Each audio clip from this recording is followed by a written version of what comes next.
جی، آج کی اس ویڈیو میں ہم دیکھیں گے کہ اگر اپنے بارے میں بتانا ہو آپ کو عربک میں تو آپ کیسے بتائیں گے۔ اسے آپ انٹروڈکشن نہیں کہہ سکتے، لیکن اگر آپ نے کہنا ہے کہ میں اپنے گھر میں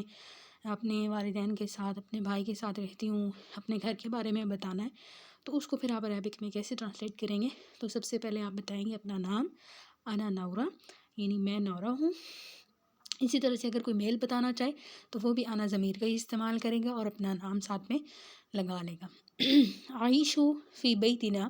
ما اسرتی، عائشو فی بیتنا، عائشو کا مطلب ہے میں رہتی ہوں، فی بیتنا اپنے گھر میں، ما اسرتی اپنے خاندان کے ساتھ، اپنی فیملی کے ساتھ۔ آگے ان کی فیملی کے لوگوں کا ذکر ہے کہ ابی و امی و اخوتی، اپنی امی، ابو اور بھائی کے ساتھ میں اپنے گھر میں رہتی ہوں۔ اب اس میں عیشو فعل ہے اور اس کے ساتھ ہم نے کیا دیکھا، فی حرف جارہ ہے، جیسے کہ ہم روز گرامر میں دیکھتے ہیں کہ فی حرف جارہ کی وجہ سے اسم جو ہے وہ مجرور ہوتا ہے۔ اب بیت جو ہے وہ اسم ہے، اب دیکھیں بیت کے تا کے نیچے زیر ہے فی جارہ کی وجہ سے، تو عائشو فی بیتنا ما اسرتی، اسرہ کہتے ہیں خاندان کو، اور اسرتی یعنی جب ہم نے اس کے ساتھ یا لگایا تو اسے کہتے ہیں یا نسبت، یعنی اپنی طرف منسوب کرنا، تو اس کا مطلب پھر یہ بن جائے گا اسرتی، مطلب اپنی فیملی کے ساتھ۔ عائشو فی بیتنا ما اسرتی، کہ میں رہتی ہوں اپنے گھر میں اپنے جو ہے فیملی کے ساتھ۔ اور ہماری فیملی میں کون سے لوگ ہیں، تو ابی و امی و اخوتی، تو یہاں پہ ہم نے نقطہ تان لگائے ہیں۔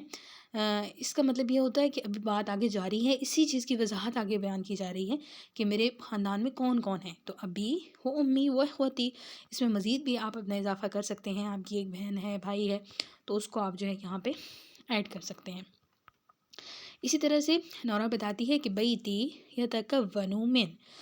نورہ کہتی ہے کہ میرا جو گھر ہے اس میں، مطلب میرے گھر کے اندر کون کون سے کمرے ہیں یا کون کون سی جگہیں ہیں، میرا گھر بنا ہوا ہے، میرے گھر کے اندر کیا کیا ہے، ٹھیک ہے، تو یہ سب معنی میں آئے گا۔ بیتی، اب دیکھیں بیت گھر کو کہتے ہیں، اور جب اس نے کہا کہ میرا گھر، یعنی اب جب ہم نے کہنا ہے میرا گھر تو ہم کہیں گے بیتی یتکون من غرفۃ النوم،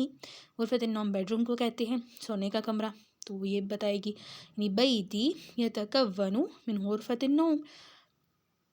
اسی طرح سے بیتی یتکون من المطبخ، مطبخ کہتے ہیں کچن کو، طبخ یطبخ ہوتا ہے پکانا، اور مطبخ مطلب جہاں پہ پکایا جائے۔ اسی طرح سے بیتی یتکون من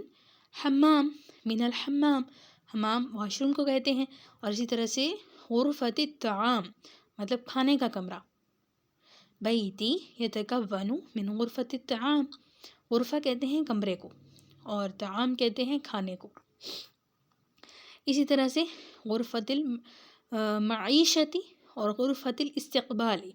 ان دونوں کو ہم دیکھیں گے کہ غرفۃ المعیشہ کسے کہتے ہیں اور غرفۃ استقبال، استقبال کے لفظ سے بھی ظاہر ہے کہ یہ کس لیے استعمال ہو رہا ہے، اور یہ جو لفظ ہے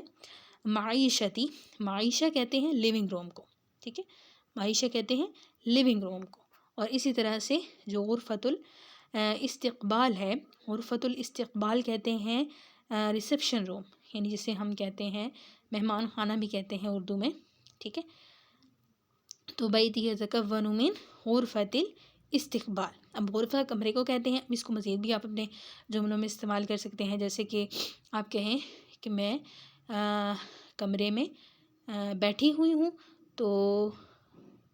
اقعد فی الغرفۃ، میں کمرے میں بیٹھی ہوئی ہوں، یا کمرے میں بلی ہے تو آپ یہ بھی کہہ سکتے ہیں الحرۃ فی الغرفۃ، یا الحرۃ فی غرفۃ النوم، کہ میرے جو سونے کا کمرہ ہے، اور اگر ہم نے کہنا ہے میرے سونے کے کمرے میں تو آپ کہیں گے الحرۃ فی غرفۃ النوم، یعنی غرفۃ النوم کا مطلب ہوگا کہ میرا جو سونے کا کمرہ ہے اس میں بلی موجود ہے۔ تو یہ آج ہم نے نئے حروف کچھ سیکھے ہیں، غرفۃ المعیشتی، معیشتی، معیشتی، غرفۃ المعیشتی لیونگ روم، اور اسی طرح سے غرفۃ الطعام حمام، اور غرفۃ النوم۔ یہ اب اس طرح سے دیکھیں، مطبخ ہے،